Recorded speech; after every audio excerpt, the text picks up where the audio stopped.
26 अप्रैल से पहले यूक्रेन में सब कुछ बढ़िया चल रहा था, लेकिन आती है वह काली रात जिससे सब कुछ बदल जाता है।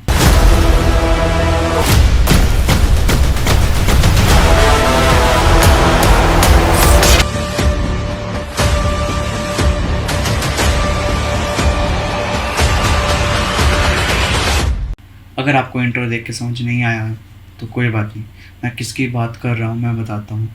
ऐसा क्या हुआ था उस रात को, आइए जानते हैं। उस रात ठीक 1:23 पर एक धमाका हुआ। ये धमाका चेरनोबिल पावर प्लांट में हुआ था। अब हम ये जानते हैं कि ये ब्लास्ट क्यों हुआ और कैसे हुआ। इसमें से जो रेडिएशन निकली उसका असर बहुत दूर तक पड़ा। अब हम बात कर लेते हैं न्यूक्लियर प्लांट के बारे में। यह प्लांट यूक्रेन की कैपिटल कीव से लगभग 100 किलोमीटर दूर परियप सिटी में बनाया है, जो कि आज के टाइम पे बंजर पड़ी हुई है। उस टाइम पे यूक्रेन भी सोवियत यूनियन का हिस्सा हुआ करता था और सोवियत यूनियन ने न्यूक्लियर एनर्जी का इस्तेमाल करते हुए बहुत सारे पावर प्लांट्स बनाए, जिसमें से एक है चेरनोबिल न्यूक्लियर प्लांट। यह प्लांट 4 रिएक्टर पे टिका हुआ था। उन्होंने इनका नाम 1, 2, 3, 4 दिया था। ये चारों रिएक्टर्स 1000 मेगावाट की इलेक्ट्रिसिटी प्रोड्यूस करने का दम रखते थे। अब हम ये समझते हैं कि ये डिजास्टर क्यों और कैसे हुआ। न्यूक्लियर रिएक्शन की मदद से वाटर को गर्म किया जाता था। ये पानी स्टीम बनकर टरबाइन को चलाता था। टरबाइन के घूमने से इलेक्ट्रिसिटी प्रोड्यूस होती थी, क्योंकि न्यूक्लियर रिएक्शन एक चेन रिएक्शन होता है। इस रिएक्शन को कंट्रोल करने के लिए रिएक्टर में 211 कंट्रोल रॉड्स डाली जाती थी। ये रॉड्स कुछ ऐसे मटेरियल से बनाई जाती थी कि जिस रिएक्शन से न्यूट्रॉन्स निकलते थे वो न्यूक्लियर रिएक्शन बनाते थे। चेरनोबिल के केस में ये कंट्रोल रॉड्स बोरोन कार्बाइड की बनी हुई थी, जबकि इनकी टीम ग्रेफाइट की थी और ये प्रोसेस 24/7 आवर्स चलता रहता था। रिएक्टर के अंदर लगभग टेम्परेचर 1600 डिग्री सेल्सियस तक पहुंच जाता था। चेरनोबिल के रिएक्टर में बहुत बड़ा डिज़ाइन फ्लो था।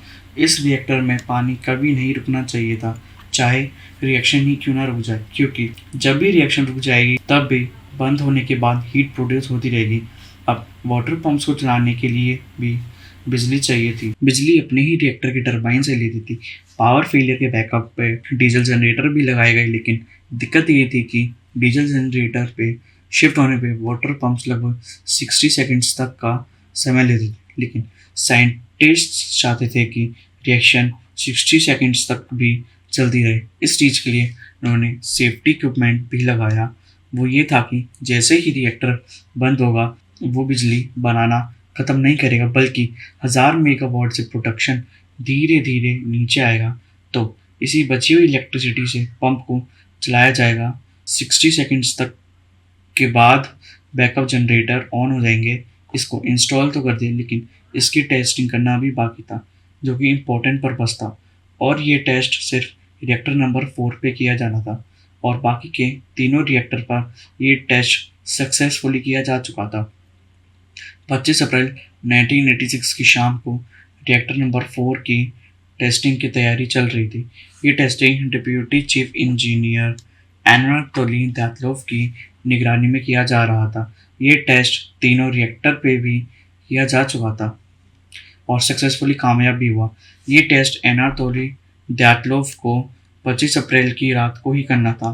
रूल बुक के हिसाब से ये टेस्ट जब किया जाएगा तब रिएक्टर्स 700 मेगावाट की सप्लाई दे रहे होंगे। नॉर्मली ये 1000 मेगावाट देते हैं। चीफ ने रिएक्टर को स्लो करने के लिए कंट्रोल रॉड्स डालने का ऑर्डर किया। कंट्रोल रॉड्स के डालने तक तो सब कुछ अच्छा चल रहा था। कंट्रोल रॉड ज़्यादा अंदर डल गई थी, इसलिए पावर 1000 मेगावाट से सीधा 30 मेगावाट तक। रिएक्टर की पावर को बढ़ाने के लिए थोड़ी और कंट्रोल रॉड्स ऊपर निकाली गई, फिर पावर 30 मेगावाट से 200 मेगावाट तक आ गई। पावर को और थोड़ी बूस्ट करने के लिए और कंट्रोल रॉड्स को निकाला गया। 211 कंट्रोल रॉड्स में से अब रिएक्टर में सिर्फ 8 कंट्रोल रॉड्स निकाले गए। क्या ये सब करना ठीक था? बिल्कुल नहीं, क्योंकि रूल बुक के हिसाब से रिएक्टर में एटलीस्ट 15 कंट्रोल रॉड्स होनी ही चाहिए। हुआ ये कि फिर रिएक्शन काफ़ी तेज़ी से बूस्ट होने लगा। पावर सीधा 200 मेगावाट से 1000 मेगावाट को भी क्रॉस कर गई। इतनी पावर की वजह से कंट्रोल रॉड में पानी तेज़ी से इवेपोरेट होने लगा, इसके कारण पूरा रिएक्टर तेज़ी से वाइब्रेट होने लगा। इसका सिर्फ एक ही सॉल्यूशन था कि कोई कंट्रोल रूम में जाके emergency shut off button on कर दिया। इससे होगा कि सारी कंट्रोल रॉड्स रिएक्टर में जाके रिएक्शन को बंद कर देगी और फिर जैसे ही कंट्रोल रॉड्स अंदर गई, एक बड़ा ज़ोरदार धमाका हुआ। अब आपके मन में सवाल आया होगा कि ये कैसे हुआ? कंट्रोल रॉड्स तो रिएक्शन को ठंडा करने में काम आती है।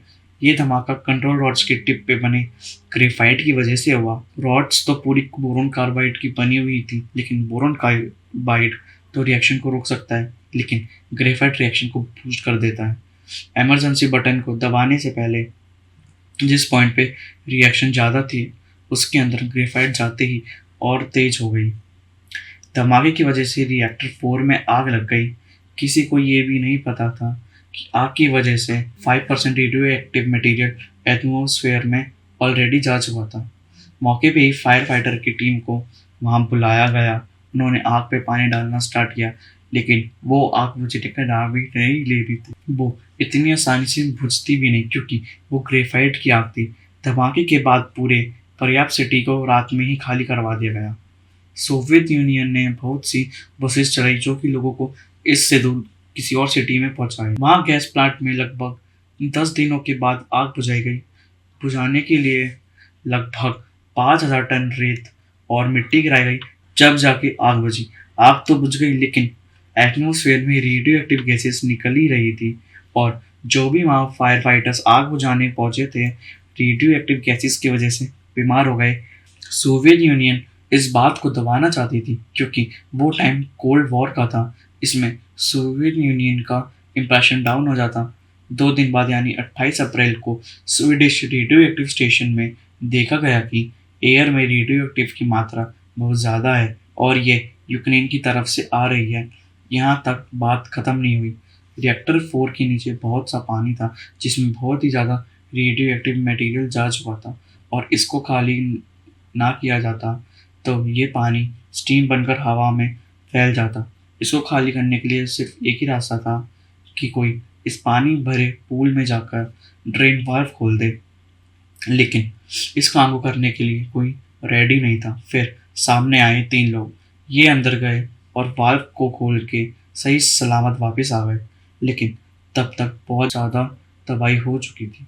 धमाके में आयोडीन 131 जैसे हार्मफुल केमिकल्स फैल गए थे। इसका नतीजा ये हुआ कि बहुत से लोगों को थायराइड कैंसर हो गया और बहुत से लोग मारे गए। ये केमिकल सिर्फ इन शहरों में ही नहीं, बल्कि पूरे यूरोप में भी तबाही मचा गए थे, और मरने वाले ज़्यादातर फायर फाइटिंग टीम वाले थे, जिन्होंने ऑपरेशन क्लीन अप में पार्ट लिया था। और जब बारिश होती, ये बारिश के साथ जहाँ भी गिरते वहाँ भी फैल जाते, और बारिश की बूंदें ग्रास पे गिरती और इन ग्रास को एनिमल्स अपने अंदर कंज्यूम करते। इसकी वजह से उन्हें भी बहुत ज़्यादा नुकसान हुआ। चेरनोबिल के पास कोई भी नॉर्मल इंसान नहीं जा सकता, क्योंकि अब भी वहाँ बहुत रेडिएशंस देखी जाती है। ये रेडिएशंस हवा में ना फैले, इसलिए वहाँ की गवर्नमेंट ने इसके ऊपर बड़ा सा डोम बनाकर तैयार किया है। ये धमाका सबसे पहले आइगोर कोस्टविन एक फोटोग्राफर ने देखा था, और उनके फोटोग्राफर फ्रेंड को चेरनोबिल की कुछ क्लिप्स चाहिए थी, और वो फिर चेरनोबिल के पास Fly him over Chernobyl. All Kosti knows is that something has happened at the plant during the night. He is the first journalist to witness the gaping hole. Chernobyl के पास थे, सिर्फ उन्हीं इलाकों को खाली करवाया गया, और जो दूर के इलाके थे उन्हें कुछ पता ही नहीं था कि कुछ ब्लास्ट भी हुआ है। जो प्लांट से 3-5 किलोमीटर दूर के इलाके थे, जैसे मॉस्को, और एक्सप्लोजन के 8 घंटे बाद भी वहाँ तक सिर्फ स्कैंट इन्फॉर्मेशन यानी कि बहुत कम इन्फॉर्मेशन पहुँचाएगी। और जो दूर के एरिया थे वहाँ तो लाइफ एज यूजुअल चल रही थी, जैसे कि वहाँ कुछ हुआ ही ना हो। और जो कॉलोनल क्रेविन युक्स थे, उन्होंने एक दिन रेडिएशन की पहली रीडिंग्स निकालने में ही निकाल दिया।